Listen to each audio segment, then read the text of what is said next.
Vendredi 5 septembre, le chiffre qui peut faire décoller ou s'effondrer le marché crypto va être publié et je vais t'expliquer ça ici dans cette vidéo.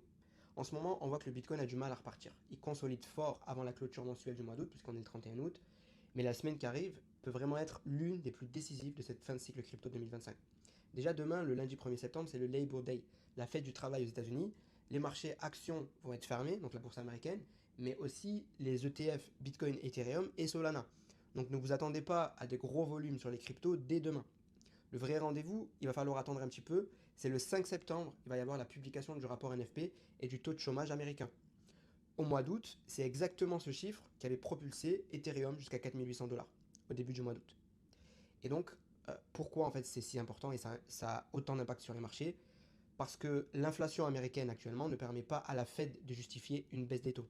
Puisque l'inflation ressort comme prévu, il n'y a pas vraiment de progression à la baisse. Ce qui fait donner l'espoir d'une baisse des taux en ce moment, c'est la faiblesse du marché du travail américain. Donc ça fait 3 mois consécutifs qu'il y a moins de 100 000 créations d'emplois mensuelles aux États-Unis.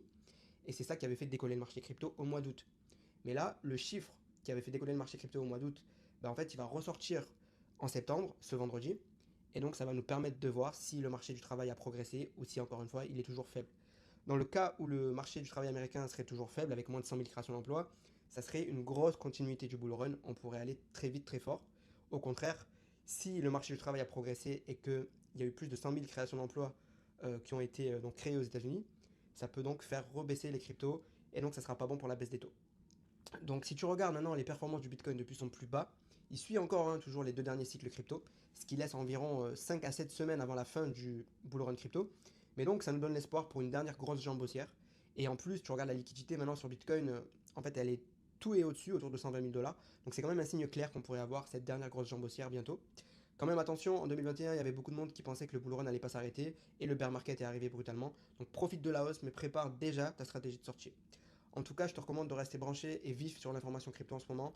Et donc, tu peux rejoindre mon groupe Telegram où je partage toutes les infos crypto chaque jour en temps réel. Et surtout, je te fais des messages vocaux pour te donner mes conseils d'investisseurs crypto depuis 2018. On est plus de 7800 personnes dans ce groupe, donc si tu veux rejoindre, le lien se trouve dans ma bio, c'est 100% gratuit et je te dis à bientôt.